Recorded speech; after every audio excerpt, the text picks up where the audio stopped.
Après la chute vient l'ascension. Après la tempête, le règne. Les murs du Bernabéu ont tremblé cette saison, témoins muets d'un géant ébranlé. Une campagne marquée par des douleurs et des désillusions, des classicos perdus amèrement, une Liga glissée entre les doigts, une élimination en Ligue des Champions aussi brutale qu'inattendue. Le Real Madrid a vacillé, nos adversaires rient, ils festoient, ils savourent l'échec du grand Real Madrid cette saison comme une victoire personnelle. Barcelone jubile, les rivaux exultent, les critiques s'enivrent des défaites madrilènes. Mais leur gloire sera éphémère, car le Real prépare déjà son retour. On ne gagne pas toujours, mais on ne meurt jamais. Chaque revers est une cicatrice sur l'histoire du club, mais jamais une fatalité. Il faut savoir que même les géants ont leur jour sans gloire. Le Real Madrid ne disparaît pas, il se prépare. Et quand le Real Madrid revient, c'est pour rugir plus fort. On reviendra plus fort, plus organisé et avec plus de détermination. Le Real Madrid revient et il reviendra toujours. Sachez-le bien, comme tous les rois, le Real peut tomber à certains moments, mais pas son héritage. Notre forteresse est ébranlée, notre dynastie mise à l'épreuve. Mais nous sommes le Real Madrid. Aucun autre club ne peut se vanter de notre grandeur et notre histoire ne se trouve nulle part ailleurs. Le cœur du madridismo peut blesser, mais il reste vigoureux. Les madrilènes ne s'effondrent jamais. Ils se replient, forgent ses armes, prêts à renaître. Dans ses veines coule le sang de la victoire. Chaque chute, chaque revers est une leçon, et chaque défaite un pas vers l'ascension. Alors oui, cette saison, les Merengues ont trébuché. Aucun titre en Espagne, des classicos au goût amer, une élimination brutale en quart de finale de Ligue des Champions face à Arsenal. Notre royaume est ébranlé, la dynastie de la Maison Blanche est mise à mal.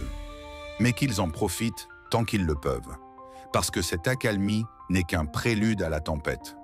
Le Real Madrid est en train de se préparer à revenir. Pour le moment, il saigne, il souffre, mais il n'a jamais été aussi déterminé. Et lorsqu'il reviendra, il ne demandera pas, il prendra son trône.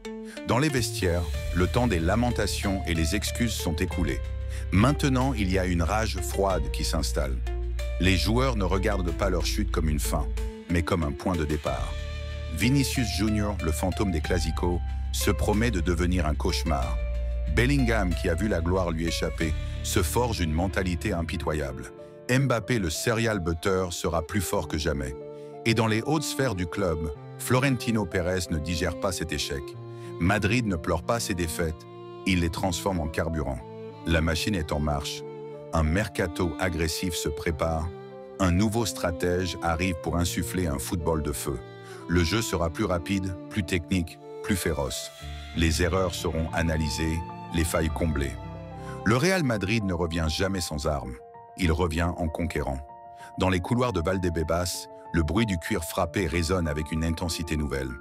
Les séances d'entraînement deviennent des batailles. Chaque sprint est un cri de vengeance, chaque tir un message pour le monde. Le Real Madrid prépare son retour et il ne vient pas pour négocier. Il vient pour récupérer ce qui lui appartient. Les travaux sont déjà en place. Des renforts de poids sont confirmés et d'autres sont ciblés. Des ajustements tactiques étudiés avec précision. On parle d'un mercato agressif, d'une armée renforcée, d'une équipe plus rapide, plus cruelle. Ceux qui ont osé humilier Madrid vont découvrir ce que signifie réveiller une bête endormie. Et la saison prochaine, lorsque la Casablanca refera surface, elle ne viendra pas en tant que prétendante. Elle reviendra en tant que conquérante. Les couloirs de Santiago Bernabéu résonneront de la marche des vainqueurs. Les couleurs blanches et or redeviendront le symbole d'une suprématie indiscutable. Barcelone peut bien se réjouir de ses victoires. Arsenal peut bien savourer son exploit de nous éliminer avec une double victoire. Mais qu'ils prennent garde. Ils n'ont pas enterré Madrid. Ils l'ont seulement mis en colère. Et quand Madrid est en colère, l'Europe tremble, car il ne revient pas pour discuter, mais pour se battre, gagner et régner.